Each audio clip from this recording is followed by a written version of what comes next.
বৃষ্টি আর উজানের ঢলে উত্তর ও মধ্যাঞ্চলের কয়েক জেলায় বন্যা পরিস্থিতির আরও অবনতি হয়েছে। অবর্ণনীয় কষ্টে দিন কাটছে বানভাসী লাখো পরিবারের।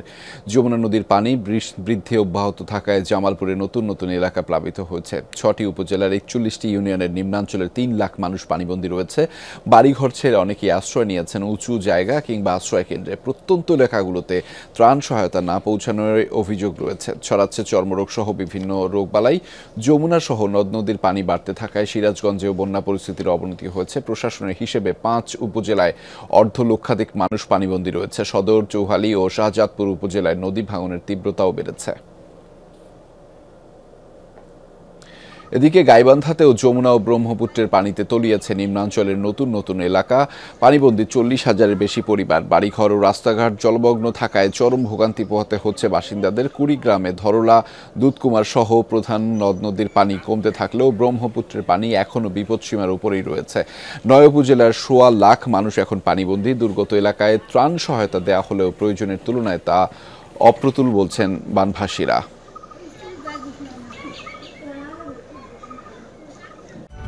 6000 mAh ব্যাটারির one and only Power Master NextG N73। দর্শক, জামালপুরের বন্যা পরিস্থিতির খবর জানাতে আমাদের সাথে যুক্ত রয়েছেন সহকর্মী সাগর ফরাজি। তার মাধ্যমে বিস্তারিত জানবো এবং জানাবো আপনাদেরও। সাগর, প্লাবিত এলাকার সবশেষ অবস্থা কি দেখছেন? নিশ্চয়ই সেখানে ভোগান্তিতে রয়েছে মানুষ, তাদের কথাও শুনতে চাই আপনার মাধ্যমে।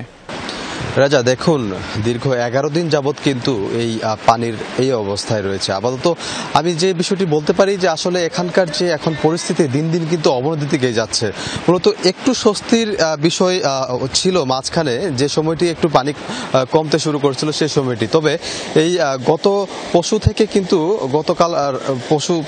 কিন্তু এই পানি বৃদ্ধি কিন্তু অব্যাহত রয়েছে। মূলত এইভাবেই কিন্তু হু হু করে পানি ঢুকছে এখনো বিভিন্ন জনপথে। মূলত এই পানিগুলো কিন্তু যমুনা নদীর যে পানি, সেই পানি থেকে কিন্তু যমুনা নদী উপচে কিন্তু সেই পানিগুলো চলে আসছে জনপদে। আর এটাই কিন্তু বন্যার পরিস্থিতি সৃষ্টি হয়েছে। একটা বিষয় যদি বলি, সর্বশেষ যে তথ্য আমরা পেয়েছি যে গত 24 ঘন্টায় এখন পানি কিন্তু 57 সেন্টিমিটার বিপদসীমার উপর দিয়ে যাচ্ছে। মূলত 6 সেন্টিমিটার গতকাল থেকে আজ পর্যন্ত কিন্তু বেড়ে গেছে।